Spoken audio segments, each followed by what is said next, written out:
Oh no, it's happening. It looks like I'm back again. The Master Blaster. Whoa. From the mountains, hiding. I don't know where I've been. I don't know what I've been doing, but I'm back among the living. Once more, the Master Blaster of... Oh, wait, I can't say that anymore. I got a promotion, Doctor. I'm now the Master Blaster of Comicsgate. Yes. Thank you very much. It's so good to be here. I'd like to thank everyone who lied and cheated and called me names, because it's managed to raise me up to the levels of the heavens. And so in the heavens, I managed to find two very interesting people. And of course, with me today, as always, I just can't get rid of this guy, the Doctor. Hey, everybody, the Doctor is in, and Peter is about to start an expansion, so let the end of Diamond begin. I didn't even introduce him yet, Doctor. You stepped on me again. I can't believe this guy. And of course, with us is the ever amiable, the kind-hearted, the sublime, and very handsome with that nice red hat, Peter Simeti. Very handsome. I like that. I like that.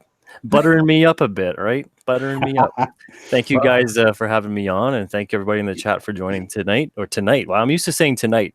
This afternoon, at least where I am. It might be night by somebody, though. Somewhere it's nighttime, yeah, absolutely. Somewhere it is. It's 5 o'clock somewhere. Well, we've had some dark days in Comicsgate. I'm hoping to find some light switches pretty soon. So it does feel like night. But Peter, some really interesting things going on with you, and I'm so happy that you could come on to the show so that we could ask you, what are you preparing to do? Because it kind of looks devastating. You're on Indiegogo now, right? Yeah. Right now we're on Indiegogo. It launched, man, this week. It's one of those weeks where you ever have it where, I mean, you probably experienced this week. It's like 2 or 3 days and it feels like it's been a month. It feels like it's been a year in a gulag.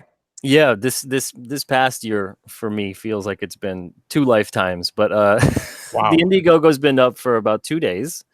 And it's crazy to think it's been up for 2 days because we've already raised 3613 from what I'm looking at, from 104 backers. The goal was 2,500. We've got stretch goals in place for 5,000 and 8,000, but this is all towards helping us to expand so we can continue to grow for years to come. And by doing that, what I mean when we say expand, I was just going to ask you, yeah. Literal expansion in terms of we have a storage space right now that we need to get bigger, and everyone's going, well, that's not really a sexy campaign. And it's not necessarily a sexy campaign to go like, oh, we need a bigger storage space. What the heck does that mean? Well, bigger, wait a minute, bigger sounds sexy to me. Yeah, okay, there you go. Bigger ALTERNA, more ALTERNA. You might need a hype man like me, Peter, although you're incredibly charming. Well, thank you. Bigger and better. So we've got big things planned with this storage space. I know it seems like, oh, what are you going to do with the storage space? How does that allow you to expand and grow and do things like eventually launch ALTERNA distribution? Okay, so this is what it does.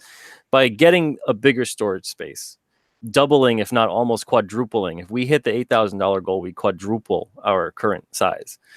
Larger initial print runs.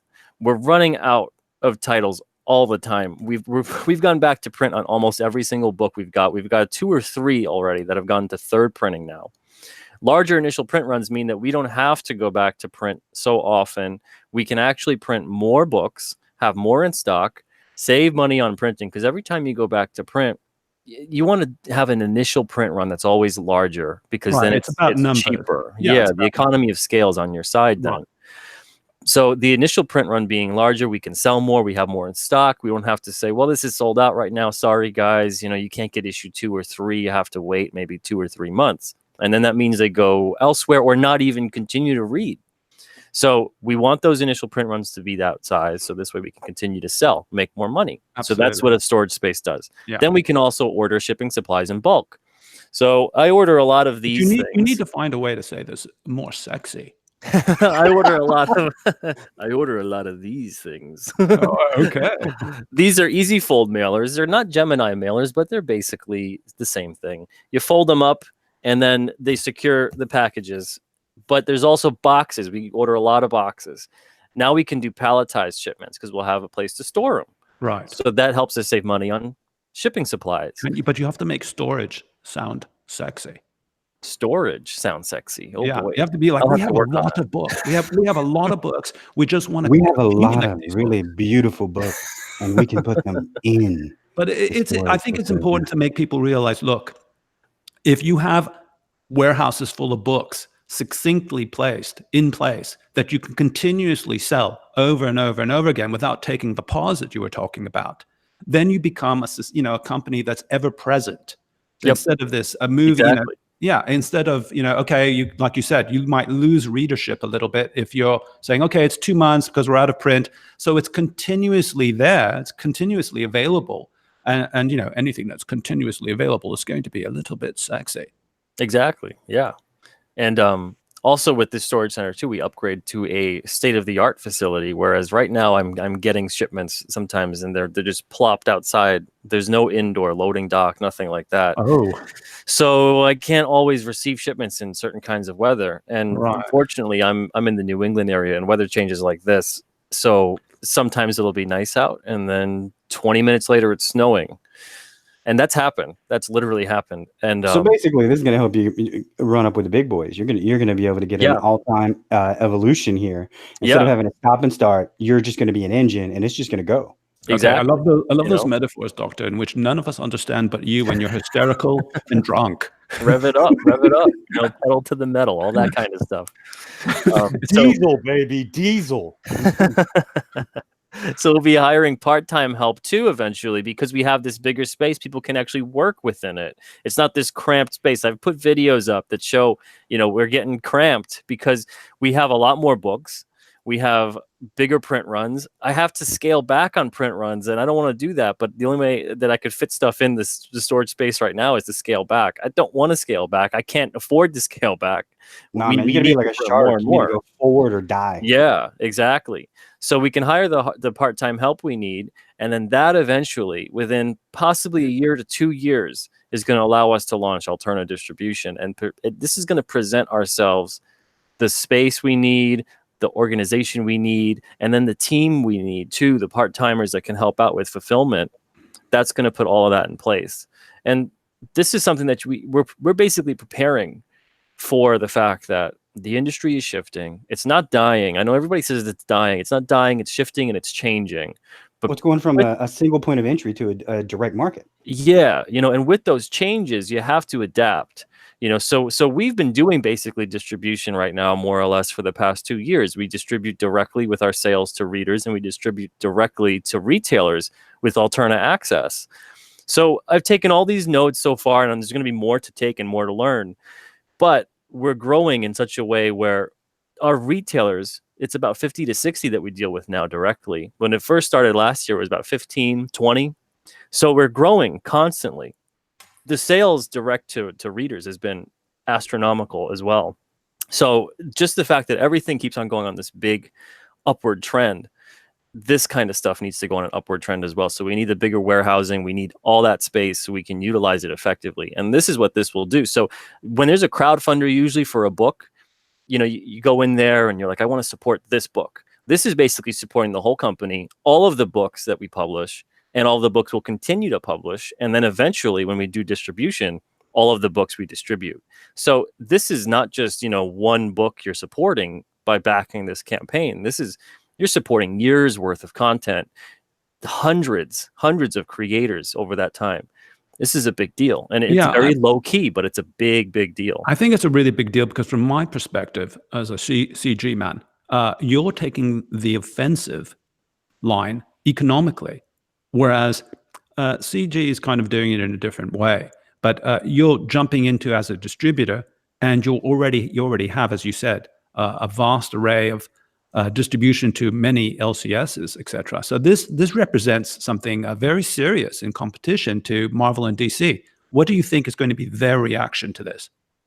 That's why I'm tiptoeing around it. See, the distribution eventually that I want to put into place is not going to involve pre-orders. It's going to involve content and books that are already ready to order.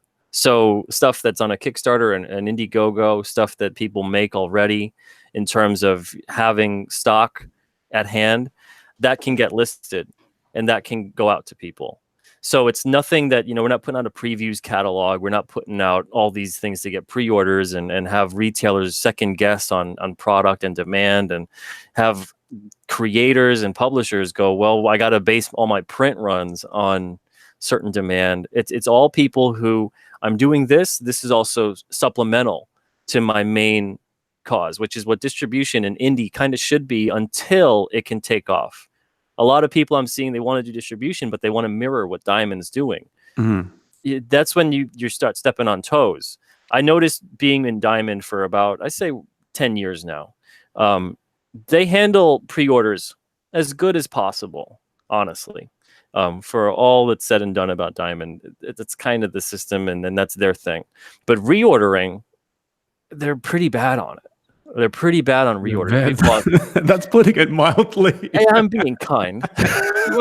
I'm sorry. I just had to start laughing because you have so much kindness in you that you almost slid right over one of the biggest issues about. I'd love to see them improve. Let's put it that way. Okay. And I'd be happy to help them improve. But we'll see. How are you going to help them improve, Peter? So reorders, right? Yeah. You need to keep books in stock for at least the first 6 months of their release. And I don't mean you keep like hundreds of copies in stock, but it should hit a certain point. Let's say an alternate book. I'll say my own. I'll say The Chair. Let's say The Chair comes out and issue 1 is out and it sells out within a day, which is what almost all alternate books do at Diamond. They sell out within a day. Now it triggers, let's say they need 10 at all times in stock. Okay, as soon as it goes below 10, Diamond issues a purchase order for 50 more. Now when it goes below 10, another purchase order for 50 more of every single title. Every single title. They have massive warehouse space. It's insane, the warehouse space that Diamond has. So they can do this. Right. But this is something that we'll plan on doing, is that I'll plan on ordering a certain amount. The creators get paid upfront for it. And then we list it on the site. We put it on there for readers and retailers to both order, because there's tons of readers that don't have a local comic shop. And then the ones that do, we're gonna offer free shipping, ship to store. Wow. So that'll be the incentive. If you order from us direct and you're a reader, you pay shipping. But if you order from us direct and you want to ship to store, it's free shipping. So the store can get that. So all the stores that sign up, they can do that whole incentive. Peter, and they can I have to say, you're a smooth businessman. Yeah. And then we got the discounts in place already that the retailers enjoy, and it's that whole system of listening to, what do you guys need? What do you guys want? And then you figure out, well, what can we do? What's feasible for us? Because of course people want a lot. They want everything to be the ideal. You can't always have the ideal. A compromise has to be made, but the compromise has to be made. Right now it's all or nothing. And right now that's what's really killing the industry. But like I said, the industry is not necessarily dying. It's going to change. It's being affected in ways, but it's not going to go anywhere in terms of, as a whole, just everyone thinking, we're being dragged off to the tar pits. That's not necessarily what's happening in comics. It's shifting. And because of that, it's forcing certain people to become innovative and adaptive, which is what needs to occur. Yeah, I find what you're, obviously what you're saying very inspiring. The doctor and I were contemplating a lot of different varieties of methods to begin either distribution or printing or fulfillment and various things like that. But I find what you're saying, obviously, very interesting. I'm going to be watching this with great interest. Good. And it's also, for our sake too, I'm noticing that as a publisher, I find myself sometimes saying, you might be better off just self-publishing and crowdfunding your book. I go, what is your goal with your book? Is it to make a lot of money? Is it to get out there? Is it to get onto comic shop shelves? Because everyone has a different goal in mind as to what success means. Is it to fleece everyone that comes near you like a magnet? No? The carnival barker approach. Oh, right? Yeah, that's a good one. Wait, that's my job. So you have to determine, what do you want from making comics? Obviously you want to make money. You don't want to lose money. So how much money though do you want to make? Because traditional distribution right now, I'll tell you flat out, you're going to make more with a great crowdfunding campaign than you will through traditional distribution. Absolutely. Yeah. Doesn't even matter who you are. From top to bottom, you could be the biggest name in comics. You will still make more through your crowdfunder than traditional distribution. That's a problem. But at the same time, traditional distribution does allow you a wider net. It does allow you the validation of a project that's out there in the professional world. The way I perceive this is that you can use distribution as a type of advertising for your IP or your property and reach more people. Obviously, as you're saying, it's out there. Yeah. And then you can, if you want to make obviously more money, you know, you can go and do as you're doing now, right, on Indiegogo. You can go there and crowdfund and make a lot of money. I see the two as a very symbiotic relationship. They are, and people are treating it as if they are different, you know, and not using it as, well, you don't have to choose either or. You can choose both. You just have to plan it properly. You have to get your barcoding in place. You have to have your setups so that you can print a little bit more, so that once you do distribution, understand that, all right, we're going to print maybe 2,000 more. Because I want to do distribution, I want to have those books ready to go without going back to print again. But you want to have your barcoding set up. You want to have all of that. You want to treat it as if this product is going to eventually go on shelves in stores. So you do your research on that. But if that's not part of your plan at all, which it could be, it could not be part of your plan, that's fine too. But you have to determine, and I have to determine, especially as a publisher, what's best for this book, what's best for this creator. You know, everybody always goes, is my book a good fit for you? And I go, well, are we a good fit for you? Because everyone always takes that out of the equation. You know, they always just want to be concerned with, well, does my book fit at this publisher? No, does that publisher also, you know, are they good for you? Are they going to do right by you? Well, it's like a relationship, obviously. I mean, I'm good for a lot of women, but a lot of women aren't good for me.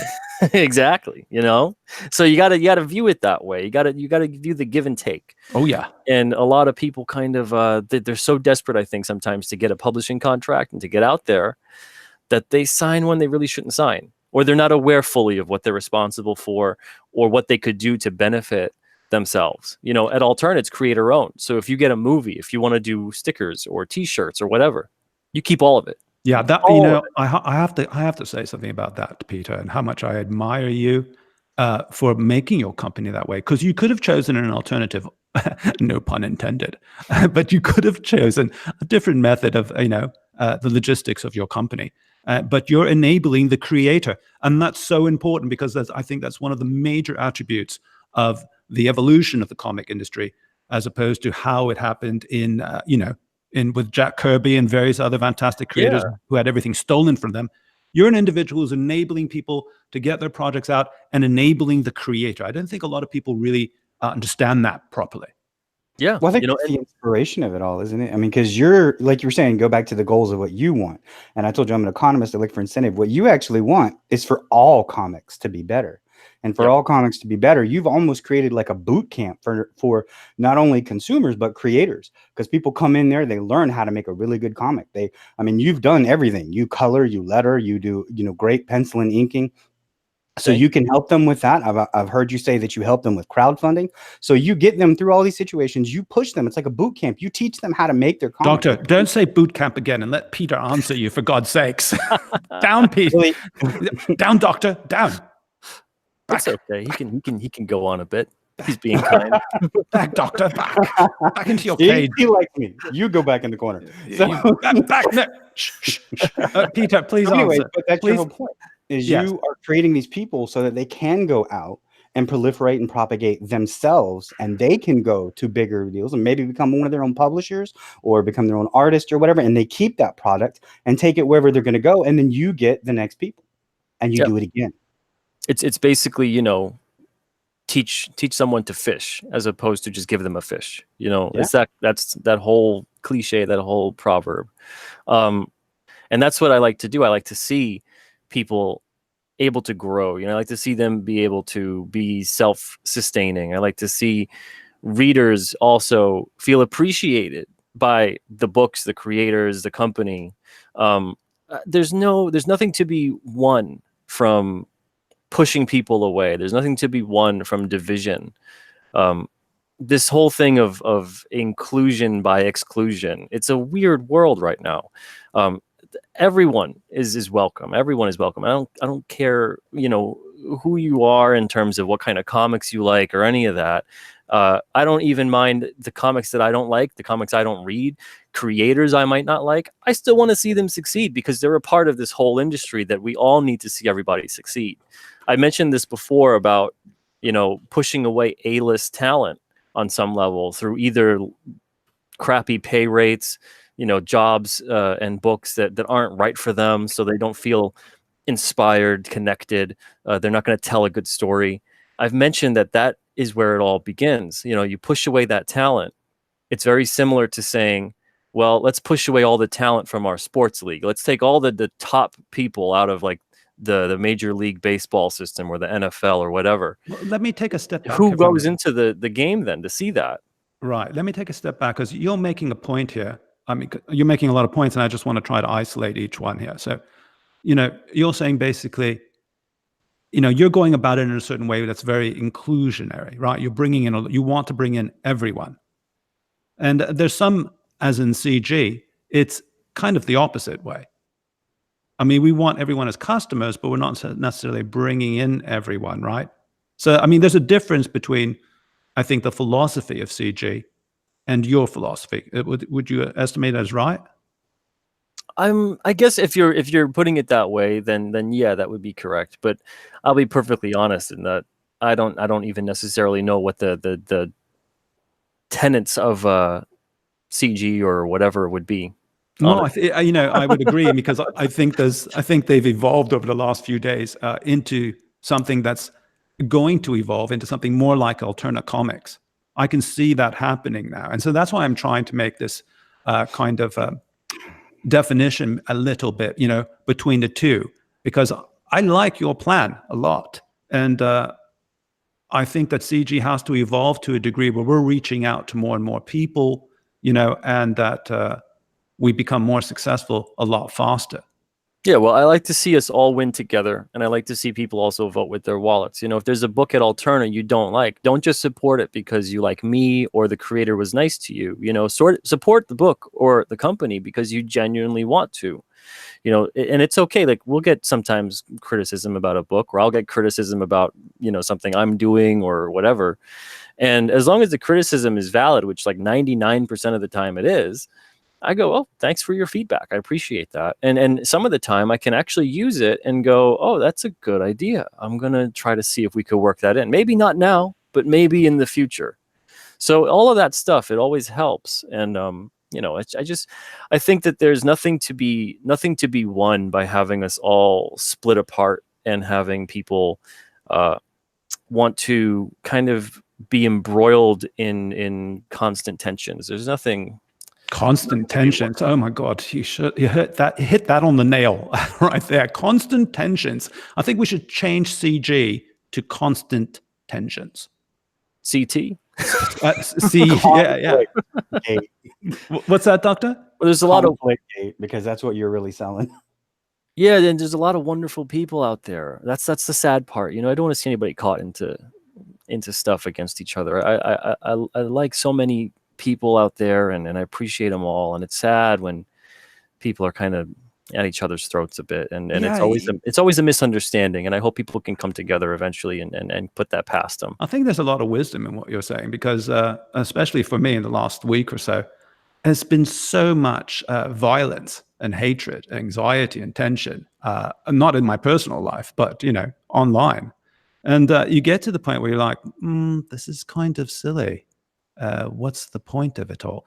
Whereas, you know, we could be building something that's like Alterna Comics that is really expanding and doing brilliantly. I think there's a difference in attitude, right? Yeah, and that's the funny part, is that we are expanding in a time when there's a lot of contraction going on in the industry, and I'm grateful for it. And the only reason that we're doing it and able to do it is because of the fact that readers and retailers are supporting. And not all of them are, but we don't need all of them to support. You know, right. We just need the ones that they want to support. You're welcome. You don't want to support, that's fine. I hope you support something else you love. So that's all. That's all there is to it. You know, and sometimes, of course, you're human. It's frustrating, and you make art and you want people to enjoy it and appreciate it and everything else. But people, I find, often will lose sight of, you know, you'll get one negative comment and you'll get 100 positive comments, but you'll focus on the one negative all damn day long. Well, that's true as well. And that's a Yeah. human nature kind of a thing. Yeah. And Yeah. you have to really fight against that to keep perspective of, okay, that one person didn't like it. Maybe they were rude. Maybe they said something kind of nasty or whatever. But those 100 people, they love it. They love you. They want to talk to you. They want to support you. Don't get so bogged down, but also don't let your head swell with the 100 people that appreciate and love you and whatever else, so I try to keep, okay, you have something bad to say. All right. You have something good to say. All right. And I appreciate the fact that both people are interacting, and I thank the people that have something positive to say, and the people that have something negative to say, I go, okay, that's your take on it. And that's your opinion. And you are absolutely allowed to have that. So that's it. And then you move on and you keep doing and stuff that goes forward, and you keep your sights set on the goal, the end game that you have in mind, and you keep trying to strive towards that. Because there's going to be, I posted something the other day, there's 100 mini battles we all have to face every single day, every day, all of us. Don't lose sight though of your long-term goals, of the stuff you want to achieve. People often do, they'll get bogged down in all that mini, crazy little daily warfare that we experience in life, and that can become very, because every single day that occurs, before you know it, it's 5-10 years from now, and you're like, I didn't accomplish anything I wanted to. And it's because every single day you were too busy getting caught up in the daily nonsense of the day, that you didn't do something positive to move just a little bit further every day. Right. So, but let's take the perspective here for a moment, and I ask your advice. Okay. So we're CG only. Adjacency doesn't really mean anything to me. I killed it many times. It keeps coming back, and I still don't care. It's like some, horrific scenario, and we get fixated on these kinds of things. But how would you see CG? What advice would you give on how CG should expand? That's tough really question, difficult. right? That's really difficult because, boy, because I'm asking the tough questions. There's so many parts. There's so many parts to it, and there's a lot that I don't feel that I have a full grasp on. And so it's difficult to comment on things in an appropriate way to solve a problem when I only am probably aware of like 25% of what's going on that's creating that problem. Right. But they can easily take a look at what we're doing at ALTERNA, take a look at the fact that you don't necessarily need to constantly draw a line in the sand, let's say. If you are running a business, you should be, again, inclusive. We all can't stand it when businesses do the thing of, you are my customer if you behave like this. That's weird. That is weird. But I don't think we should dictate to any customer anything at all. But the point is that we're a political movement. So, and we have political circumstances. We get doxxed, we get, as you well know yourself, got swatted. It's kind of hard to stay away from the political ramifications of this situation. Even you, neutral, have been on the receiving end of some pretty despicable, hate-filled actions from, let's call them, the opposition. That's the thing too, though, is I also want to clarify with that, is that until I know exactly who it is, I want to kind of stay away from blaming anyone. It's very important to make that distinction as well, to keep perspective and keep a level head of it. Could be anyone. Because we have no idea. It could be someone that felt I wronged them, years ago, and has had an axe to grind since. I mean, let's put it this way, right? I get about 100 submissions a month. Oh, really? Wow, that's a lot. Yeah, and it's been that way for about a year and a half. But before then, it was about 20 to 30.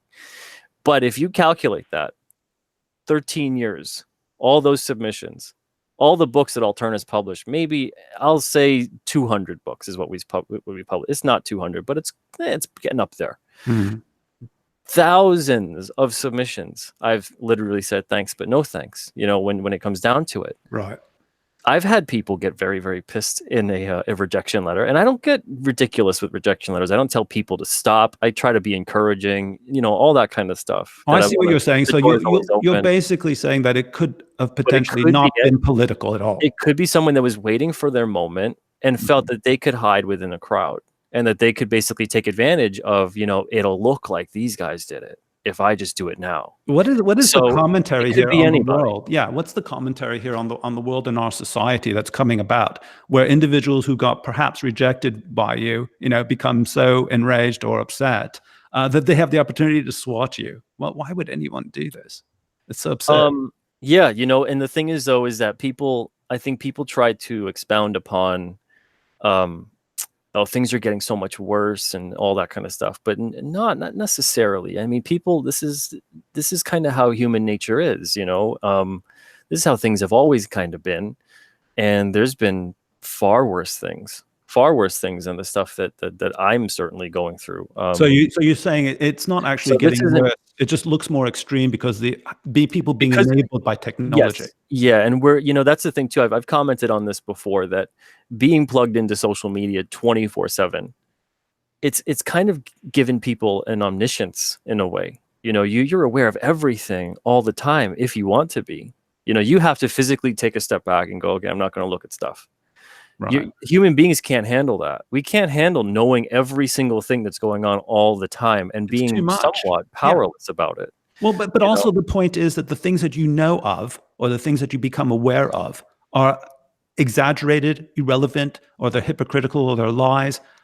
You don't want to stand around every day backing off the stress from abuse and hypocrisy. I mean, that's not normal, right? Yeah, that's why you have to sit there and go, okay, I'm going to be a little bit selfish with this. And I'm going to say, this interaction, how does it benefit me? How does it benefit my life? Because if everybody did that and we all said, okay, we want to do all these things in life. We only have a certain amount of time. We want to do all these things. We don't know what kind of time we have. I want to accomplish X, Y, and Z. Does interacting with this kind of person, or constantly fighting, or, standing my ground on every single issue that I see all the time, does that move things forward? Does that, what's the end game behind that? And for a lot of people, they become so completely ingrained in defining themselves as, the fight defines me. Let your goals define you. Let what you want to accomplish in this world define you. Let the people that you love and care about define you. As opposed to this identity that's created for you by other people, accusing you or projecting upon you. Exactly, because you become reactionary, and then your reactions constantly define you, as opposed to your actions that you wish to accomplish in terms of positive movements. And all of us want to accomplish positive things. Right, but it seems to me that people are developing multiple personalities. You have an identity that you have in your normal life. I feel this happening to me. I have an identity in my normal life that's a completely opposite to the identity that is online, a virtual identity that other people are creating for me online. Bizarre. Yeah, and that's kind of, I think that's always happened. Yeah, that's kind of what occurs, I think, for people too, to also have a break from what they face day in and day out. It's a bit of that escapism, and the key is moderation, like with anything else. So it's when you start to become the persona, right? When you start to lose your Bruce Wayne and you become the Batman, it's when that turns into. Wait, is that pre-Batwang or? I'm not sure. Let me go to the chat for a minute. Here we go. Jason Black. Hey, Jason, how's it going?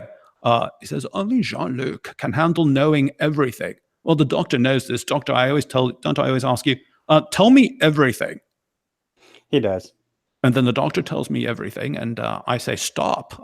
No, wait, more, doctor. And Brian's in the chat. He says, wise words from a wise man. I think he's talking about Peter. Might be talking about you. I don't think so. I'm Mr. Hyperbole. XGA said, well said, Peter. Yeah, Peter, I mean, God, it's always so great having you on, because I like conversing with you. You're a person I would like to know in real life. I say, hey, I know Peter Simeti. And people go, really? In fact, my girlfriend said that this morning. I said, darling, because in our normal life, we're very happy. And I said, darling, I love you. She says, I love you too, darling. I said, did you know Peter's going to be on my show today? And she says, Peter Simeti from ALTERNA Comics? And I'm like, yes. And she's like, you're having famous people on your show now. And I'm like, yes, I am. It was really beautiful. It was a beautiful moment, Peter. I want to share it with you. Well, look at that. I'm glad to be able to have you check one off the bucket list. That's right. It's definitely checked. And I just want to say, your attitude and the method in which you communicate and you run your company, I didn't even know my girlfriend knew who you were. Wow. It kind of blew my mind there for a moment. That blows my mind a bit. Yeah, I was like, darling, can we talk about this when we get our clothes on? It's a little weird. It was a little weird, but I was just saying like, wow. And I think that one of the things that's so fantastic about you and your company is the way you lead it. And I think that's what brought you to this point of advantage. Wouldn't you agree? Yeah, I guess you could say that. I'm very quick to not pat myself on the back. Oh, well, let me So do it. I'll let you I do it, can't but stop I'm not- patting myself on the back. I mean, you and I were so. No, we can't. Well, when I stop doing it, the doctor does it for me. Ha ha. But as a friend of yours, I consider us virtual friends, Peter. I can tell my girlfriend that later. I think you're just doing. I think the attitude and the method in which you're going about running your business online, because there's, again, as we're saying, there's a variety of personalities at work here, right? Yeah. And your company has a way of communicating virtually. How would you typify that? I think it's basically about treating people with respect and appreciation, and that's kind of all. That's all I've ever done. That's all I've ever encouraged anyone at ALTERNA to do, and that's all I try to encourage others to do as well. Is to kind of take a step back, breathe a bit, close your eyes, and just focus on, okay, how do I make a positive impact? And that's having that kind of clarity. You can do something good with that. But if you get, and we've all been guilty of this. I've definitely even been guilty of this, of getting sucked into the negativity, and you feel like the fight is making something positive. And sometimes it is. It depends what the battle is. But you do have to learn to pick your battles, and you do have to learn when you should stand your ground, because it's important. And the person is keeping you down, and the person is talking down on you, and they have a power position above you. So it's important then to stand your ground. But when the person is just kind of, doing like a flyby, you suck, and throwing an egg at you and just moving on, it's like, whatever. Let's take a step back here, because you said something very interesting. You said, if a person in a position of power above you. Yeah, the power dynamic is always important to remember whenever there's something occurring, because that's something that occurs within every single industry, within day-to-day life as well. So for instance, if I'm putting someone in their place, like, we say punching down and that kind of thing. Right. To the outside observer, that's going to look nasty from both sides. That's going to look like, well, no one's right here, even though you could very well be right. It's going to still look weird. It's still going to be very, I don't know how I feel about that. And the more and more you see that, the more and more it becomes, well, I don't really like this person, because they have a tendency to go after people and to constantly castigate and chastise and, be a little bit smug in it. And no one likes to see that, even if the person's right, because the person could easily just go, I don't have to worry about that. That's fine. I'll just move on and keep doing my thing. And then you make an active choice to go after someone, even if you think you're right, even if they're wrong. But if it's in a position where you have a power position above them, or you're in someone where you should take, with great power comes great responsibility, keep those words to heart. And it doesn't just mean you have to have superpowers to have that motto within you. We all have the potential for great, amazing accomplishments. And also, so do I have a right to expect? Do I have a right to expect from someone in a position of power above me to treat me with a level of decorum or lies and hypocrisy?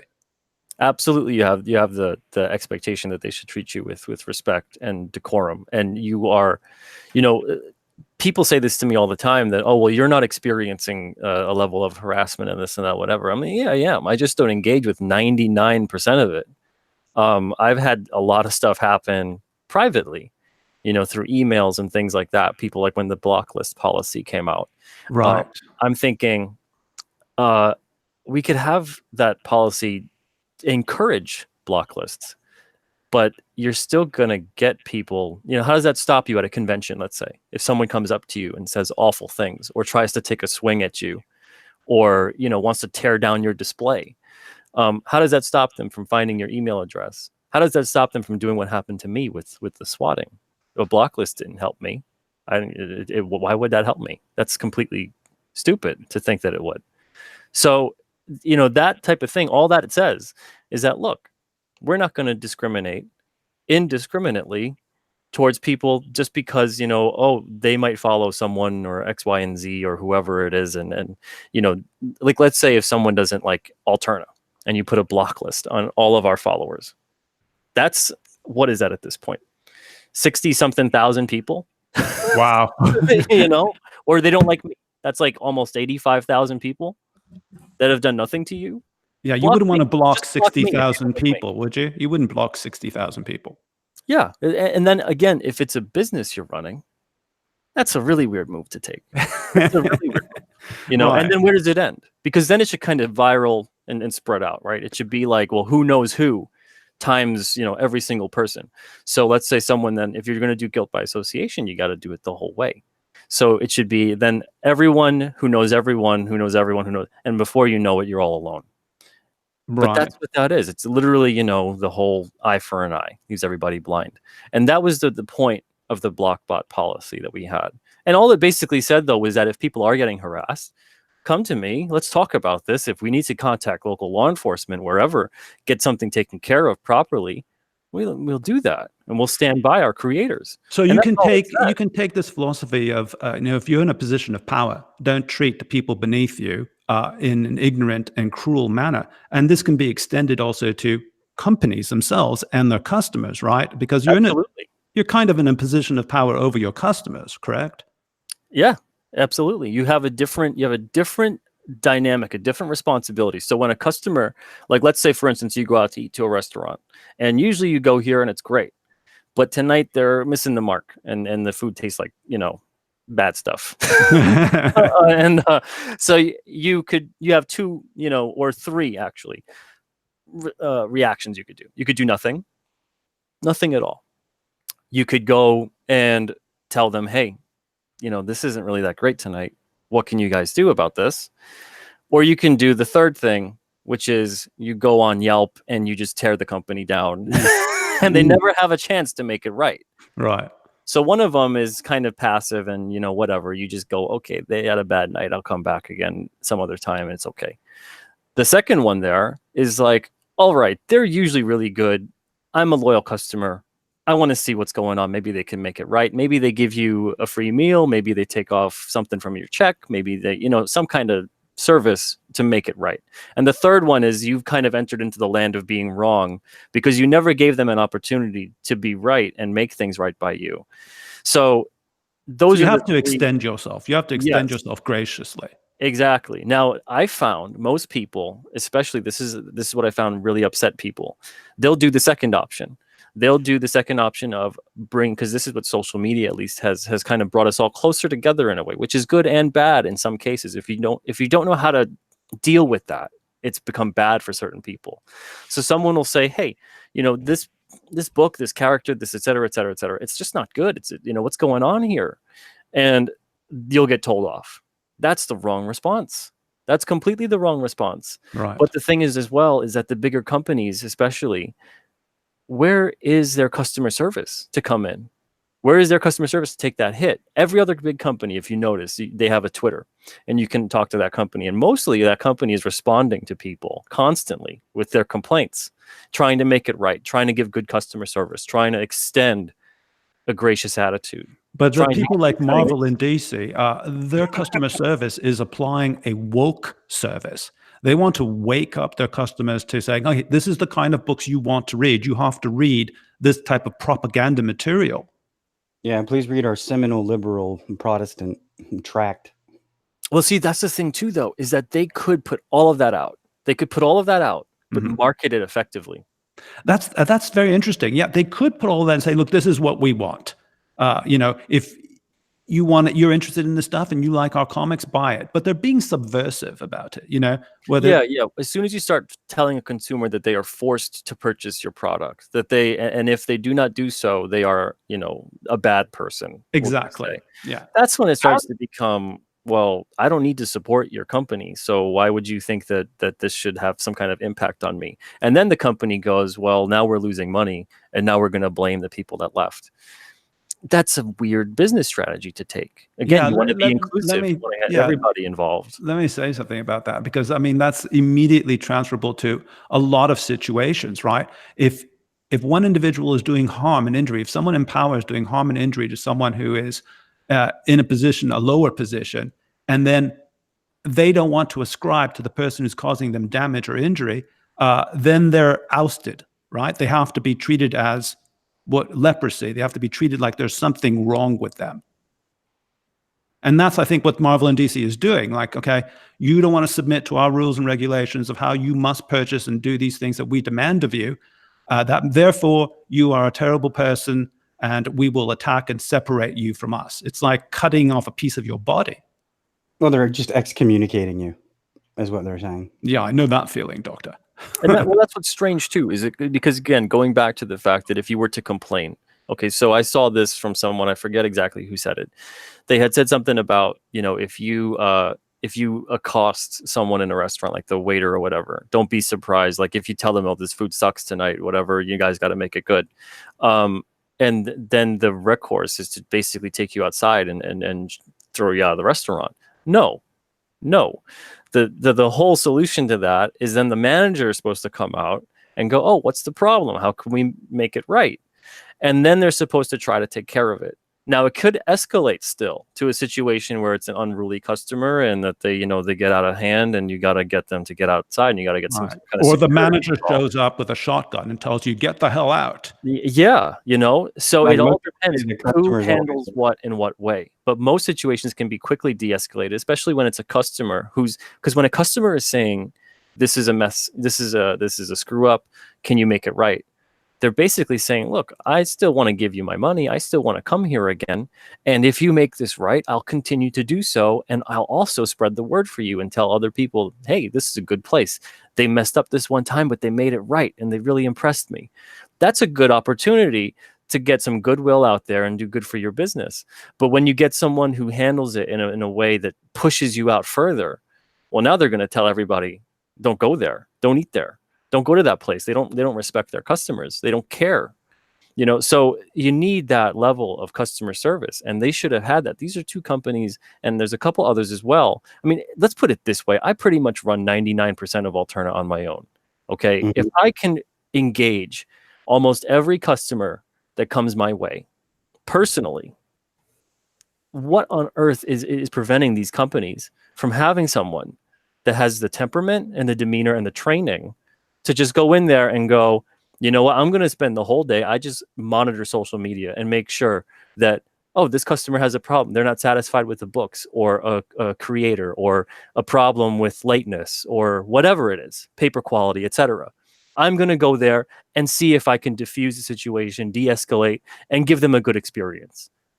Why can't they do that? Every other company has that. Yeah, that's a very good question, because I don't think they have your temperament. They have a specific agenda. Your agenda is to build customers and be kind to people, whereas Marvel and DC has agenda to show you Batwang. Well, no, they want to indoctrinate. Well, that's what the Batwang is for, Doctor. Right now, what Marvel and DC want to do is indoctrinate. I mean, it's very obvious through the various paraphernalia and the crap that they've put out. I mean, they don't even care about their editors.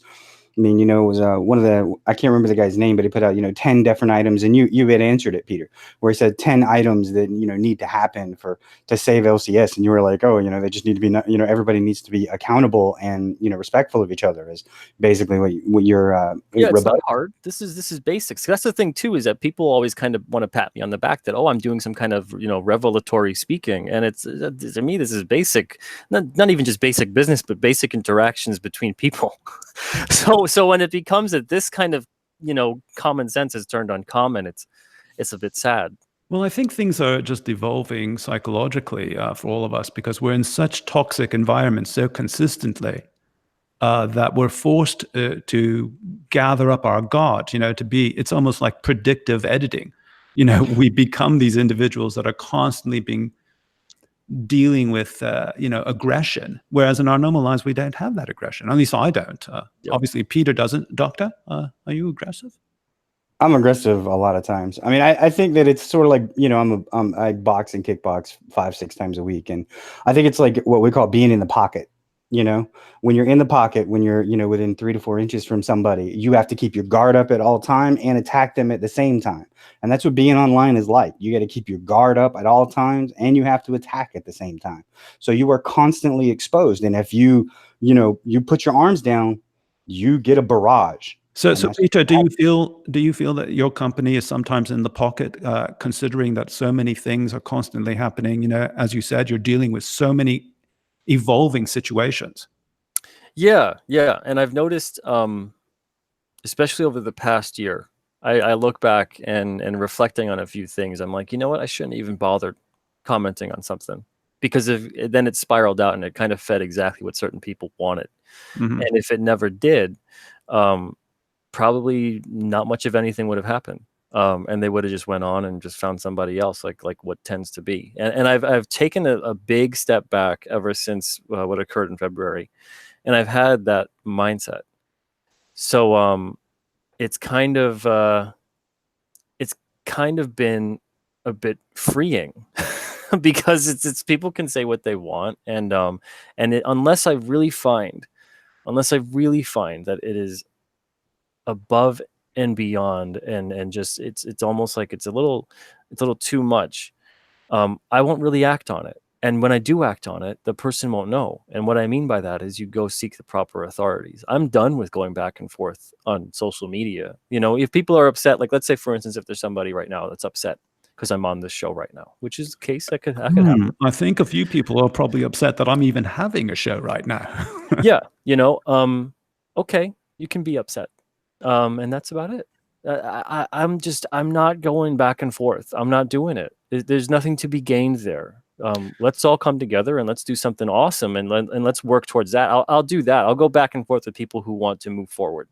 But this so we're talking about the debate. The debate is not worthwhile. No, it never is. And that's what I've noticed the past year or so, because I've tried to extend a hand to many people on the other side that have had something awful to say to me or about me. And it's just, it doesn't ever work. It's not someone who's upset or confused or coming from a place of good faith in terms of arguing or anything like that. It's usually someone who's they're very upset. They want to stay upset. And they don't care if you have anything kind to say. It's just, they want to be mad. And that's it. Some people want to be very mad, very and very that's mad. Yeah, and okay, you can be mad, and I'm going to do my thing still, and I'm going to still encourage what I believe in, and I'm not going to let myself be defined by that kind of inaction or action. And I'm finding a lot of people, they can get sucked into it, and it's very seductive. It is incredibly seductive on a dopamine level. I mean, it's severe. Let's go to the chat for one moment. Peter, if you don't mind. Fedorable, the horrible. In the chat, he says, glad you and the doctor are still going. Yeah, we're still going. Just as Peter's saying, why not? Adam says, I'm upset because I'm jealous of you. Well, Adam, you might have to start a club. Kuzmeti is in the chat. Hail, Kuzmeti, how's it going? I hope everything's going all right. And of course, Adam AF says, can't keep a good doctor and the Frenchman down. Yeah, we're still going and feel pretty good about it. And it's great to have Peter on the stream. Let's go back to Peter. How to give people in the chat a shout out. Oh, yeah. Thank you for the chat. Thank you guys for watching right now. I really appreciate it. But yeah, so right now, like in the chat, everybody's choosing to make positive statements, to make something positive. This is a positive thing, having great interactions, having something that they are contributing. It creates ripples that basically impact everything for your day, for your week, your life. And that's the stuff you want to focus on. All this other stuff, it kind of is just a distraction. And I say this a lot too, for those that watch Alterna Comics Live. I'm a sports guy. I play hockey. I played hockey my whole life. So I'm a teamwork kind of guy. And you have to put the team above yourself. You have to have this situation in your mind where you go, okay, this type of thing, you know, me reacting to it, does it benefit the team? And if the answer is no, don't do it. It's a distraction. You're taking the bait. You're getting into a situation where you're going to put yourself in a vulnerable position that's going to make you lose and is going to impact your team. So don't do that. Yeah, I think it's very important to realize, I don't think a lot of people understand the issue of the debate. The debate is not valuable. There's not necessarily going to be a good outcome of it. You can tell very quickly too, very quickly, usually within just one reaction back. Right. And that's the thing, you know, I can see that because for a while there, I was like, okay, I want to just try to, you know, de-escalate and try to get in the middle of some stuff and kind of mediate between a problem and that someone was having with someone else, just because that was my nature and it was hard to fight it at the time. And this was maybe like 2 years ago. That's interesting. And I quickly found some people, again, they just want to be upset. They don't want to be mediated. They don't want someone to listen. They don't want someone to acknowledge. Some people just want to be upset, but then other people do want that. They want to be, you know, they want someone to go, hey, look, I care. I like you guys. I like both of you. Let's just talk this out. And then it can be de-escalated, but you can tell very quickly if someone wants that or they don't want that. Yeah, I find that experience also. I mean, it takes like a nanosecond, just the attitude that you're getting from very that quickly. person, very quickly. Yeah, and once you discover that that's the way it is, it's important to go, okay, do I want my whole day sucked into this and a lot of emotional and you know, physical and mental energy drained, and now I can't accomplish the things I want to do with my day, or do I just kind of walk away and go, all right, well, you know, I hope you figure it out and I hope you have a good day. Right. And so then that's, you know, that's the way that most people should take it. And but people can take it however they want. They can react however they want. But it's just, I found from my own experience, it's best to do okay, I'm just going to walk away from this and I wish you guys the best. And so this is obviously, you know, since you run, as you said, 98% of all the communications for ALTERNA, I mean, this is basically ALTERNA's philosophy as well. Yeah. Yeah. And that was something funny too. I addressed on the ALTERNA show. One of the biggest criticisms I got after the policy was, oh, okay, so Simeti's forcing the creators at ALTERNA to be nice. And I'm like, what an atrocious thing to say about lovely, wonderful people, that they wouldn't be nice unless I forced them to. I'm a little confused right there. Well, you might have to say that again. They accused you of what? Of basically saying that, okay, the reasons though that ALTERNA creators get along with people and are nice and have positive interactions and kind of seem like they temper their responses to any kind of criticism. We don't get a lot, but sometimes it comes our way. The reason for all those things is not because these are nice people, but because I forced them to do it. You don't strike me as an individual who's like, no, be nice now. Right? Do it now. Yeah. I mean, I don't even know how would I begin with saying be nice or else, and not to mention, I think that might be actually incredibly illegal in terms of a business agreement to say in the contract, you must be nice. You must be nice. That sounds very Orwellian. Yeah, it's very bizarre. You must be nice, and then you have to define what nice is. Exactly. Yes. What is nice, and who to be nice to, and when to be nice. You know, it's all that kind of stuff, and then it turns into, come on, this is ridiculous. Yeah, you can't make everyone happy. All I do is I try to lead by example. So, you know, I'll try to say, look, and I let all the guys know. Months before the social media policy was made public, I said, look, if you disagree with it, you think I should tweak something, you know, let me know. It's always like that at ALTERNA behind the scenes. So let me know. You know, I'm one person here for the most part coming up with stuff that I think is the right move. But if you have a different perspective, let me know. So everyone was like, no, that sounds good to me. Everyone said, no, that sounds good to me. So they were fine with it. And then we moved forward with it. And then everyone was doing the whole thing about, you know, sticking up for creators that are getting, there's no excuse for harassment. And which are good. Those are good things to be behind. I think we can all be up behind truly no harassment, you know, for people. And I mean everybody, not just certain people. Right.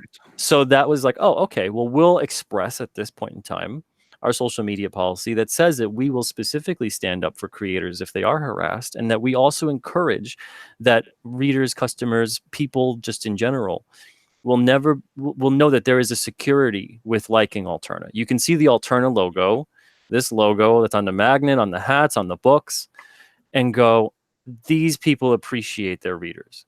And how do we do that? Well, we promote like crazy through social media. So the best way to do that is to say, well, you can always look at Alterna and say, they are non-biased. They just appreciate readers, appreciate making comics, and they just want a good experience for all. And how do you do that? You say, well, we won't block you guys because someone talked to someone who talked to someone, and childish stuff. That's like, I'm not in middle school anymore. Well, you're not here to accuse people or to judge people or to evaluate people. You're purely making comics. You're building a company. Exactly. And I don't want creators who feel it's okay and appropriate to castigate and demonize people, and even worse, castigate and demonize people because they might know somebody. That's even worse. Yeah, and you've defined a very strong philosophy, obviously, on all of this. And so if individuals, though, they come to you, obviously you own Alterna, right? And if individuals come to you and they try to manipulate or con you into making changes to your business or to your company, do you think that should be allowed in some way? If someone within Alterna or someone outside of Alterna, I think anywhere. No, yeah. If someone, and then this kind of happened with that, is that people were basically trying to, in so many words, pressure us to change a lot of different things and say, do this, do this, do this. And to that, it's like, I feel, okay, well, you could not agree, and you could even end up going, well, I was an Alterna reader and now I'm no longer one because I don't like that policy or whatever it is. I could have tweeted out, I don't know. I've like I've said, I've literally tweeted out things like, let's be kind, let's try to get together and accomplish something, and let's take positive steps forward. And I've had people that have been very offended by that, and they're offended by that, and they go, "Be kind to who exactly?" And I'm like, whoa. Everyone. Like, everybody. And they're like, but what if it's this kind of person? It's like, don't be ridiculous. Use your proper judgment. I've had people say, well, what if an actual like a murderer was a big fan of Alterna, would you still be okay with it? And it's like, what a bizarre why question. are you putting forth these crazy hypotheticals, right, that just to elicit a response so they can then dogpile on you? That's what that is. So again, you can quickly discern what a legitimate concern and question is, and what is one that is manipulative. Trying to get, yes. Because that's what happens. They try to falsify a scenario in order to make you respond to that scenario, in order to become defensive in a circumstance. I mean, how do you have any power over a so-called individual who's violent, who buys your comic, and that you're suddenly responsible for this in some way so that you can be attacked? So that's a real stretch of association, isn't it? Yeah, and once you go down that road, you can say things like, well, every single awful human being who's ever existed has eaten food, has slept on a bed, let's say, or they've used Crest toothpaste or whatever. Like, you can get ridiculous and say, does that mean that those companies are now liable? Does that mean that there is some kind of a cooperation and corroboration for their crimes because they purchased an item from said company? That's crazy. Yeah, that's a bizarre stretch of association. And yet the people who want control, they demand control, and they want a reason to become violent or to accuse you, or like you said, and they want to assume a position of power over you, then they have to create these circumstances, right? Yeah. And that's kind of the way to do it, is to kind of twist the meaning of something or create these crazy analogies that seem like there's some kind of thread of truth there when there really isn't. And the only time that becomes something that blows out of proportion then is when you respond to that person, because then it turns into a situation where they can now, because they know what kind of response you're going to give, and then they turn into, doing that. Yeah, that's, wow. It's so bizarre. And this is just constantly happening. So how do you see the success on Indiegogo now? I think the Indiegogo is doing incredibly well. But how do you see that as a sign of the future, of how you're going to integrate this maybe into your business plan more so? Yeah. So the whole expansion behind everything is basically going to allow us to continue to keep growing in a positive and upward direction. Whereas if we stay stagnant, again, in an area where we're growing, because we're growing a lot, like 2017 was our best year ever. And then 2018 came along and destroyed it. And now 2019 is coming along and destroying 2018. So if we keep growing in these big leaps and bounds, but we're stuck in a spot where we can't accommodate that growth from this space because there's only so much space. Space is finite. It's not something that you just, oh, you can just store boxes wherever you want. You got to put them in the right facility. You got to make sure it's climate controlled. You got to make sure there's organization involved. You got to make sure that they're going to stay there for 6 months. The books will still be just as good as when you first received them. Otherwise, if you're going to, some people, I'm horrified to learn sometime, they'll have a storage space and it won't be climate controlled. And then they'll go into it a year later and the books are beyond disgusting. They're moldy, right? Moldy. It's not the good kind of smell that we get out of newsprint at ALTERNA. It's the bad, funky kind of go in there with a mask smell. The hospital smell. Yeah. Yeah. So it's like you got to make sure that all of the right steps are taken to secure that future of your business and the growth that's there. So this kind of Indiegogo that we're doing right now, it's going to enable us to do it. I mean, I was thrilled when we hit the goal within like the first 24 hours or so, because just moving upwards into a bigger space will allow us to do immediate big changes that are going to be just awesome in terms of allowing us to keep moving forward. But if we hit that $8,000 stretch goal, it's going to be incredible because we can actually take some stuff that doesn't just affect ALTERNA. We can actually utilize plans and practices that have worked at ALTERNA, are proven, have a track record of success, and start incorporating those so other people can have success as well, similar to like what our printing partnership program does. Yeah, can you explain a little bit about the printing partnership programming? That one is it's pretty simple. You can go to alternacomics.com/PPP for you guys to see it. So the printing partnership program basically breaks it down that 500 is the minimum amount that you can get printed with us. You piggyback onto our print run, so you can then get discounted printing, and you can we put your book through pre-press. We take care of that, and it's about 50 cents a book, and then shipping. All of that said and done for 500 books, let's say at a 32-page count. Black and white or color, doesn't matter. It's printed on newsprint, and let's say it's about 75 cents to 80 cents a book after everything is said and done. If you compare that to print on demand for single issues, if you got a 500 run of print on demand, you'd be spending upwards of like $1,800, or you spend like $350, $370 or so with ALTERNA. This is a fantastic way for creators to get their books out there like really fast. Yes. Yeah. And the turnaround time isn't that crazy. Right now we have, I think, 6 or 7 projects that are moving forward with us. We've already did 4. We already did 4 that were in beta test. One of them was a big one. It was like 20,000 and they wanted to go through us, and they got it very cheap for 20,000 books because the economy of scale really kicks in big after you do like 5,000, let's say.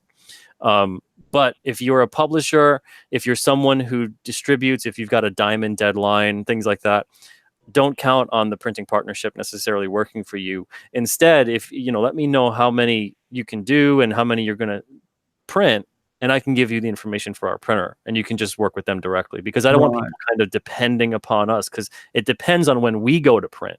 So if you've got diamond deadlines and all this other stuff, I don't want to be held responsible, basically almost being your publisher essentially then at that point. Well, what the doctor and I were going to do is we were going to bring CG numbers together, go to Print Ninja, obviously in China, right? And do a run of like perhaps 50,000 books and get 55 cents or maybe a little less per unit. And that's possible to do. That's feasible, right? You're basically saying that that's a pretty good idea. Yeah, you could definitely do that. And again, it depends on what kind of paper stock you want, because like this is newsprint with us. Right. So if you want a glossy or a matte paper stock or a different cover stock, because it has to literally be our size of book and our cover stock and our paper stock for interior. Yeah, they all have to be similar in order for you to piggyback. All these different books. Yeah, and so this was to me, it seemed like a pretty simplistic and obvious choice that needed to be made to expand. Obviously, is to bring everyone together. And so this is a great idea because you can raise your numbers for your company as well, right? Yeah, exactly. You know, so it helps everybody. It helps every single person involved. It helps us. It helps them. And it got kind of born out of the fact that when I was doing shows, I would see a lot of people having a really rough go of it at Artist Alley. And we'd be selling hundreds of copies at a convention. Like sometimes we'd sell like 400 to 500 copies at a show of all of our books combined. And it would be a relatively slow show and we'd still do really well. And it was because we have that impulse buy, $1.50, you know, $1.99 or less price. So I'd go around Artist Alley and I'd see people that are like, I only sold like, you know, 15, 20 copies. And I'm like looking at it and every single common denominator was $5 to $7 was each issue. Wow. So I said, you know, to a lot of people, I said, you think if you had a price point that was closer to like $2, $2.50 around there, do you think you would sell more? You think it would be easier to turn a lot of the no's into yeses? And they were all like, yeah, absolutely. But they're like, these cost like almost $3 each to print. So I was like, okay, I'm gonna look into the printing cost. Yeah. You know, they're like, I just got like 100. Yeah, they're like, I just got 150 made, and they're about $3 each to make. You know, just making, you know, a $5 sale on them, combined with table cost and all this other stuff. I'm not really doing well anyway. And I was like, okay, we got to do something because I'm seeing too many people I care about having a really tough time. And I didn't want to rush into anything because I didn't want to depend on a printer if I felt that they weren't dependable for other people. Like if we make a screw up, if something happens with the printer and something occurs, the quality's off, whatever, I'm comfortable taking ownership for that and telling customers, okay, we'll do right by you. We can give you a credit. We can give you a different book and send one out to you that's in good shape, all that kind of stuff. I can take care of that. But if I give someone books and they're damaged, let's say, it turns into, I don't want to put them in a position that makes them feel like, you know, well, we kind of got screwed here. Right. So I wanted to make sure we had the printer working with us for a long time. I wanted to make sure that they were aware of the quality that I expected.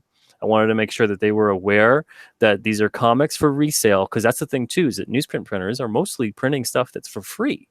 It's kind of like giveaway flyers and, you know, real estate catalogs and stuff like that. That's like magazine distribution for free. So condition doesn't really matter. You know, so I wanted them to be sure and drill it into them. These are for resale. If they're all damaged, it's useless to me.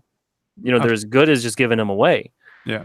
So once we got into that comfort zone and understanding, I felt, okay, now we can move on and I can start getting other people on board to do the partnership program and not have to feel every single time, is this going to be good? Are people going to be upset? Are they going to get, you know, a bunch of really, really destroyed copies? Yeah. And the thing is, if you have more power with the printer, if you're bringing in, you know, like I was hoping to try to get CG to come together for like, you know, 50,000 on a print run to start. You know, you have a lot of power with that, or some power with the printer, and you can make more demands, right? Yeah. You can get a different cost structure so that the overall printing is cheaper too. Right. Obviously. And that this way you can also even do things like if someone orders 500, it ships through like UPS or FedEx or, you know, one of those. But if they order like 1,000 or 2,000, they get freight shipping, so it's a lot cheaper to get the shipping done as well. Oh, yeah, it would all have to be freight shipping, obviously. Yeah. At 50,000, absolutely needs to be shipped with freight. I want you to ship these 50,000 comics in a Gemini mailer. Don't think that's... Imagine drop shipping that. Holy smokes. Yeah. Let's go to the chat here. Hey, Big Steve's in the chat. Hey, Big Steve. How's it going? He says, hey, Pete, Jean-Luc, Crystal, Doctor, yo. He's saying yo to everyone. Yo, right back. Fantastic. We've got 37 people in the chat today. It's actually a groundbreaking number for me, Peter. Oh, is it? Good. Yeah. So it's either because of you and your shining example of Stewartson. I can't even pronounce that word today. You know, guiding your company, or is the fact that I've been rammed several times by my own company. Who knows? It's drama based. I mean, what do you think of the word political economics? Like what comes to mind when I hear that word? What do you think of this? What do you think of political economics? Because a lot of companies, you know, a lot of people, we're a political movement. CG is a political movement, and a lot of the motivations for people here are political. I think you can have that be a part, but I think at the end of the day, you have to understand, and you could still do it, but you have to understand you're going to be limiting your audience and the amount of people that you could potentially be getting to become customers. Right. So limiting by half of America, maybe. yeah, roughly speaking. Yeah. That's a lot of people, though, still. Yeah. So if you got half of America, that would be okay, right? Oh, but yeah. you're gonna get that. That's preposterous. But yeah, you're not. Yeah, it's not gonna. It's almost like if you guys watch, I don't know if you guys watch Shark Tank or anything like that, when they say that, oh, this is part of like a $2 billion industry and we're just a little bit part of that, and that's all that money that we can get. That's a fallacy. That's a really bad way to go about it. No, you're not going to get, $2 billion potentially, because those are all usually allocated to someone else who has brand loyalty and all this other marketing, and you're a little tiny bug and they're going to crush you. They're going to crush you if you try to enter that big space and take some of their pies. So you have to build it organically. You can't just rush into it. A lot of people want to go, well, look at how much money they're making. We can make that too. No, no, you can either try to build your own, and perhaps you'll divert people away, but you have to have your own game plan, and you can't just base it on the fact that, well, this company's doing so good, and if we just kind of model everything after them, we'll do just as good too. That's a fallacy a lot of people get involved in. I find that very interesting. Yeah. And so you function as an editor in your company as well. Is that true? How much editorial control do you exert over the books that come through your brand or your label? It depends, I guess, on the creator and the book. Some of the books, like for instance, I'll bring up Trespasser. Trespasser is probably one of our most loved books at Alterna. And Trespasser was supposed to be a black and white one-shot.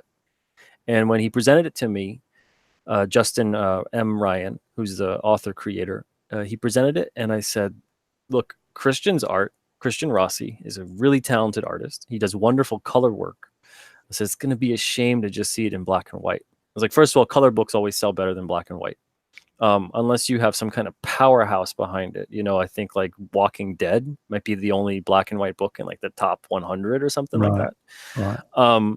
And there's 100 other reasons as to why Walking Dead is now as popular as it is. But with this particular book, he wanted to do a one-shot, and it could have worked as a one-shot, but it felt like this is such a good story. This is one of those, it ends right before it gets really good. What are the ramifications of that ending? I think readers are going to want to see it. So he said, okay, I see what you mean. And he's like, yeah, Christian definitely has really good colors on his work. And let's see what we can come up with. So he presented me with an outline for a 4-part miniseries and said, okay, let's do this. And Christian will color it.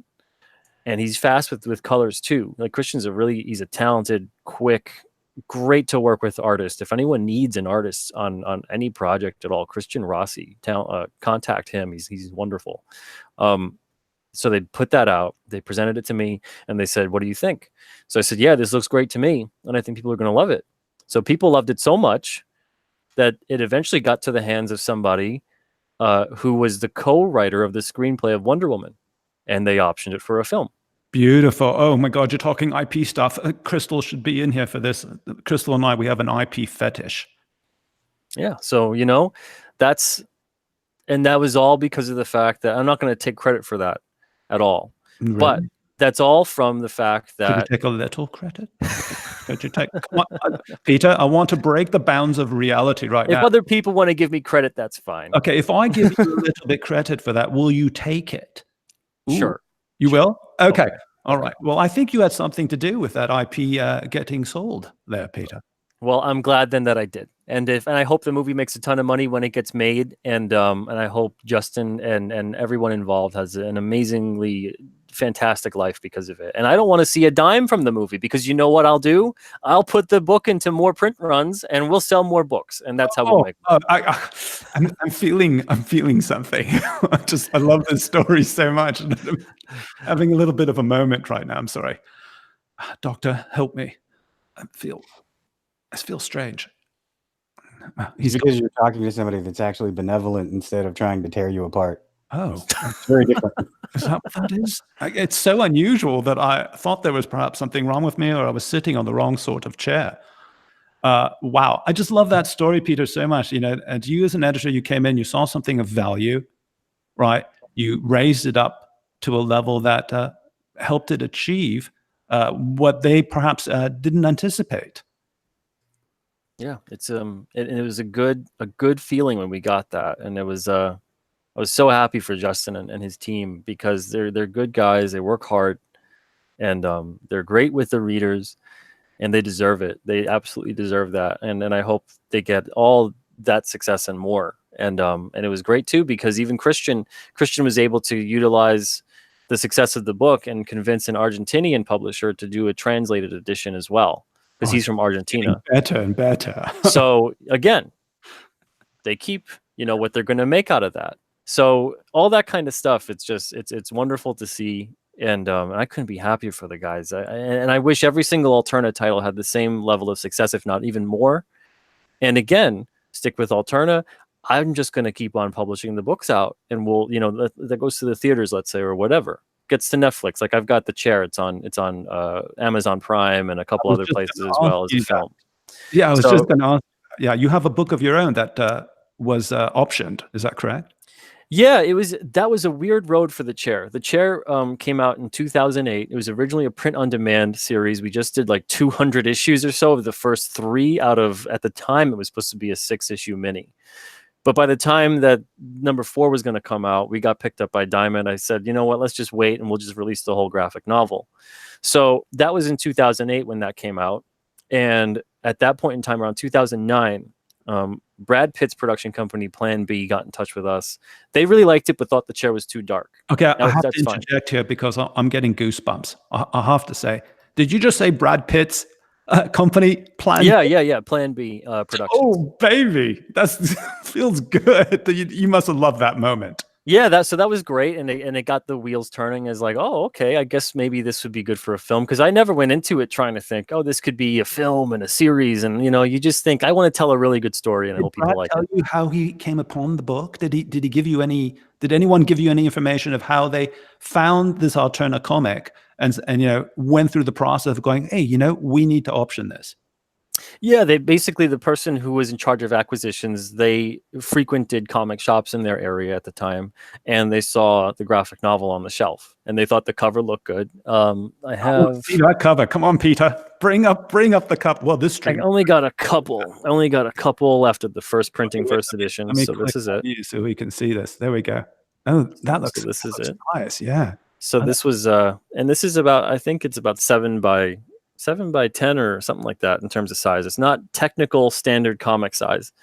But for those that are not familiar, I'll read the back of what the story is about. It says, Richard Sullivan has spent the past 10 years on death row awaiting execution for crimes he claims he never committed. But lately, strange events have started occurring in the prison. A piling body count of tortured inmates, a viciously sadistic warden, and enough twists and turns to make Sullivan question his own sanity. So we did this graphic novel. It's black and white. Doctor, what do you think of this? The Chair, I have it. He actually sent it to me. Did you send it to the doctor? I must have, yeah. Wow. Well, my books were a little bit late, and I sent him an email, and this is indicative of the great customer service you get with Alterna. I sent him an email through Etsy, and he came back and he said, I'm really sorry. We had I think it was run of one comic. I think it was The Wicked Righteous was a little late. So he said, okay, I'm going to send you something else, to make up for this. So he sent it to me and actually signed it. And I was like, wow, okay. I signed a book for you? Yeah. Oh my God. Yeah. So now 4 editions later, this is the 4th edition that just came out, I think January of this year. This is the 4th edition of the book. Oh, very Miller. And now it actually says something fun on the top. It says now a major motion picture. Yes. Which is kind of nice. Oh, Crystal's going to love this. Oh my God. And this is the only edition to feature the mini-series version, which was printed on single issue form. It's slightly edited, a little bit different on the lettering, and kind of like George Lucas did a bit. I'm going to brag about Peter because Peter does these sketches on short boxes and I think long boxes too, and he does cards and all this, and his sketches are better than most people's drawings. And he's like, oh, we spent 3 minutes on it. So looking at your philosophy and looking at your company and looking at, what you've achieved here, what do you feel was perhaps the, it's hard to put it down to one thing, but if you had to say, one or some of the factors that led you to so much success and is leading other people to get, because to me, getting an IP sold, that's it. That's the top of the heap for me. I want that. I would love that. What do you feel was the mitigating factors to achieving that multiple times? Yeah. So the whole thing with the chair, it went through plan B, and then it went through, and they liked it, but it was too dark. And that was fine. I kind of thought it was going to be too dark for them. But then what was really funny was this. Rob Zombie's production company got in touch. Oh my God, it just keeps getting better and better. And they liked it a lot, but they said it was too dark as well. No, that's not possible. Rob Zombie. What? And I think it was because of the fact that they usually deal with horror that's a bit pushed. It's a bit, a bit askew, not so grounded. Have you seen his wife, Moon? Yeah. Well, she mitigates a few things, because if you don't have some mooning in the book, Moon's going to say, well, where am I going to moon? Yeah. Have some mooning. Did you have mooning? But no mooning? We ended up putting, it was Naomi Grossman from American Horror Stories. She ended up becoming the female part, which was Sullivan's mother in the film. But that part was created later on for the film to flesh out the backstory and different things like that. And to attach someone to it, to the project. Well, it's got the very sad distinction of being Roddy Piper's last feature film before he passed away. I didn't know that. Wow. Yeah. For those that don't know Roddy Piper from wrestling, you guys definitely have. I hope you guys have seen They Live. That is yeah. So and Roddy was someone that was a childhood hero of mine, and that was insane to get to talk to him. Unfortunately, I didn't get to fly out during filming because I was snowed in at the time. We had a massive, 100-something inches of snow during the 2 weeks of filming. Couldn't even leave the apartment to get food, let alone to get to an airport. Oh man, I'm sorry about that. And I talked to Roddy a whole bunch on the phone. We texted a lot during the shooting. And then, I figured, all right, well, we'll get to meet up again at some point. And then he passed away 5 months later. And, but the conversations I had with him on the phone, such a sweet guy. He even joked around. He's like, don't let it get out about how sweet I am, because that's going to ruin my whole reputation. And he would laugh about it. And he's a family guy. He was really close with his family.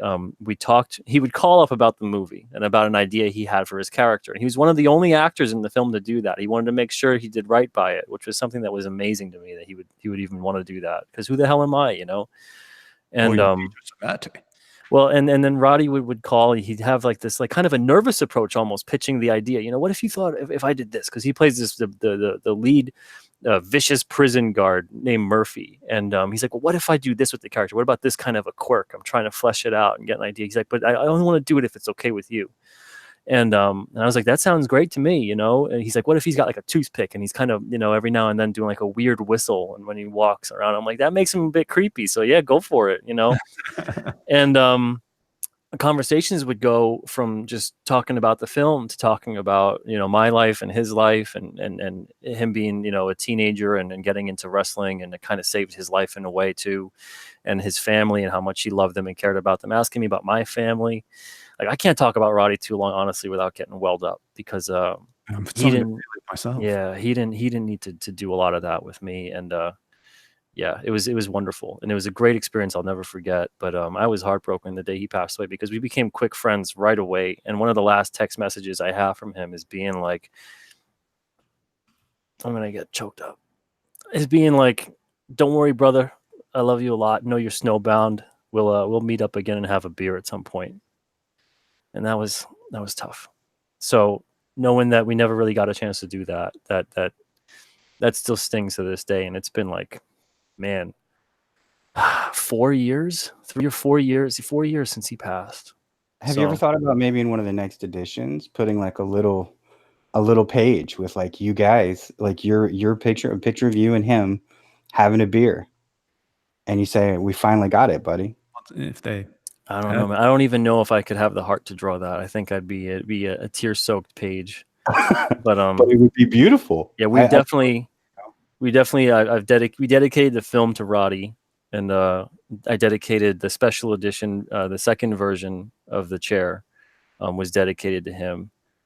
And yeah, because he had problems, because he at one point in time he had lymphoma, and then he beat that, and he was still trying to go around, you know, getting back in shape again, getting in the swing of things for a couple of years, and then you know, that kind of stuff, it takes a toll on you. And he was doing a lot. He was traveling a lot. He was doing a lot of activities, trying to get into almost not wrestling shape, but at least performance shape.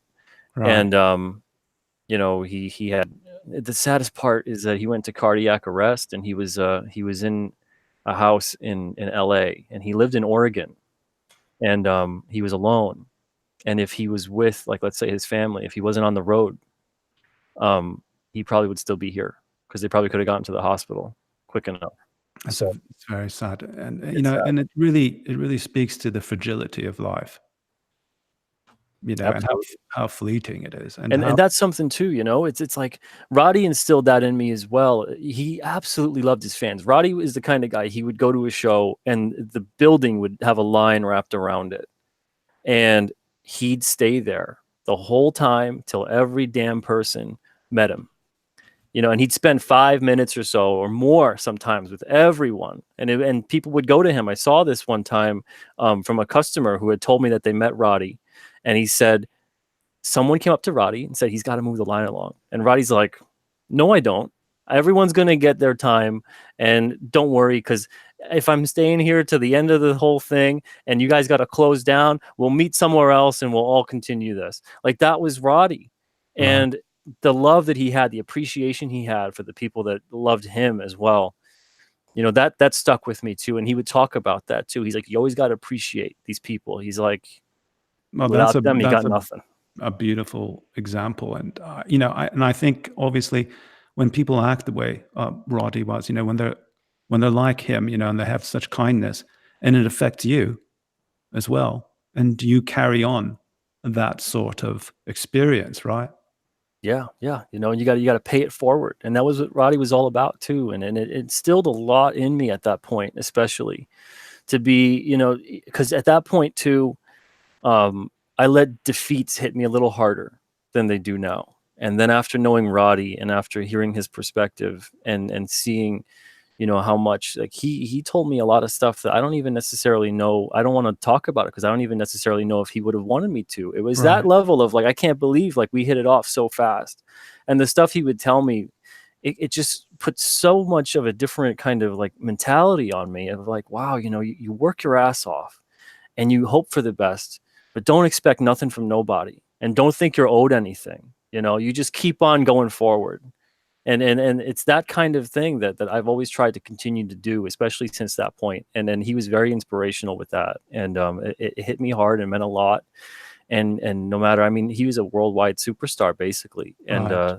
The fact that he still had that humbling attitude and still knew, he said it specifically to me, a quote from him, I'd have absolutely nothing if it wasn't for those fans. So the fact that someone wants to, you know, disrespect their fans and all that kind of stuff, I think of Roddy and I'm like, you know what? I know I'm making him proud. He's smiling on down when I thank someone or when I continue that tradition that he had. So, you know, it's very important it's very important that we let our heroes change our lives, and that we can change the lives of people around us. Absolutely, you know, and it's that kind of thing too. People go out and you should never meet your heroes, and that was a nervous thing with Roddy. And I was like, I've heard good stories, but you know, you never know, really. You never know, yeah. And man, like, he blew away expectations. He was almost like this. I had Roddy on like bed sheets when I was a kid from Hulk Hogan's Rockin' Wrestlers, and I had like a little couple Roddy figures and stuff from when he was doing wrestling as well. And to go from that and then loving him in They Live and then who doesn't following love his career and it's just like to then talk to him. It was wonderful, and it's something I'll never forget my whole life. And no matter what, even if the chair doesn't make a dime. Even if I go broke or whatever from making the film, that kind of aspect, it was that thought of like, at least I still got to talk to Roddy, and I'll have those memories for forever. Yeah, because those things are worth, obviously, much more than money in every way. Yeah, yeah, and but yeah, his attitude was amazing, and his gratitude as well. It's something I try to pass on as well, and that's the kind of thing that when people get upset about, you know, oh, we were thanking the wrong person. I'm like, no, you thank everyone. Everyone that supports you is the right person to thank, and that's how you got to look at it, because That's right. without those people, forget it. You got nothing. Go back to don't do something else with your life, you know, because if you're not grateful and appreciative of the people that are saying, hey, I like what you're doing, I want you to continue to do more with it, you know, and I want to make sure that you're having a good life so you can continue to do more and do the things that you love to do, because I'm enjoying them. And if you can't even say thank you to that person, Then I you've don't got a even know problem. I don't know what's wrong with you. Yeah. Wise words from Peter. Now, Peter, I know you have to get going. It's almost Oh wow, time. yeah, almost. Yeah. Told you So I ramble. Told you I could keep that's up the okay. conversation. I love IP stories. Boy, everyone stay tuned for Sunday morning, when Crystal McGee and I are going to we're going to have a show called IP Madness.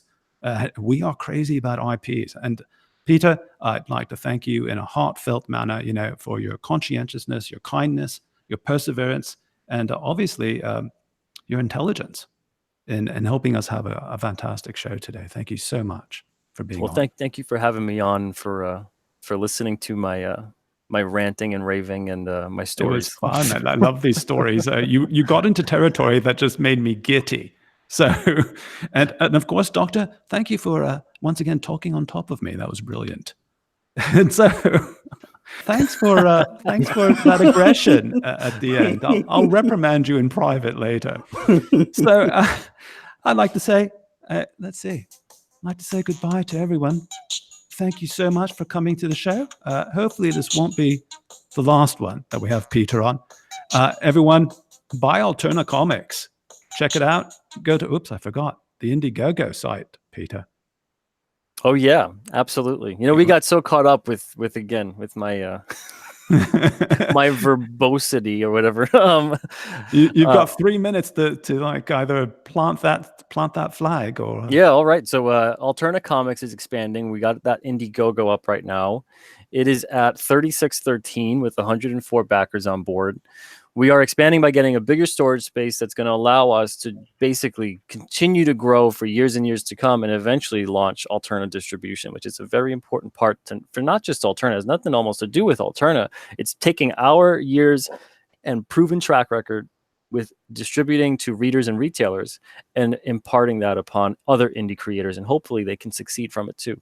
So this is a small step into a much larger world, and this is something that I'm so grateful we got it funded within the first 24 hours, and now we're on to stretch goals. So we're about 1,400 away from the next stretch goal, and then the $8,000 stretch goal is going to allow us to go into a big space, a 10 by 20, which is massive compared to what we have right now. And it's going to allow us to do a lot of cool things with setup and organization, and have part-timers come in and help us out with fulfillment, all that kind of great stuff. So this is not just a campaign to support Alterna or a specific book. This is a campaign to support the industry in terms of the indie comics industry, and creators at Alterna for years to come, multiple books. So thank you guys. I hope you appreciate the campaign and what we're doing, and I hope you guys back it. Yeah, everyone check out Peter's Alterna Indiegogo. It's obviously going to be a fantastic event, and it's going to lead to a lot more, I'm certain. The Doctor and I, obviously, we have books on soon to be on Indiegogo, Fireball and Trans, and I hope everyone checks it out. Okay, now we're really going to move out, and hopefully we'll make it back after the next assault. So everyone take care, and thank you so much for coming to my stream. I don't even know what to call this stream yet, so we'll have to do it next time. Bye, everyone. Say goodbye, Doctor. Goodbye, everyone. Goodbye, Peter. Thanks, everybody. Cheers.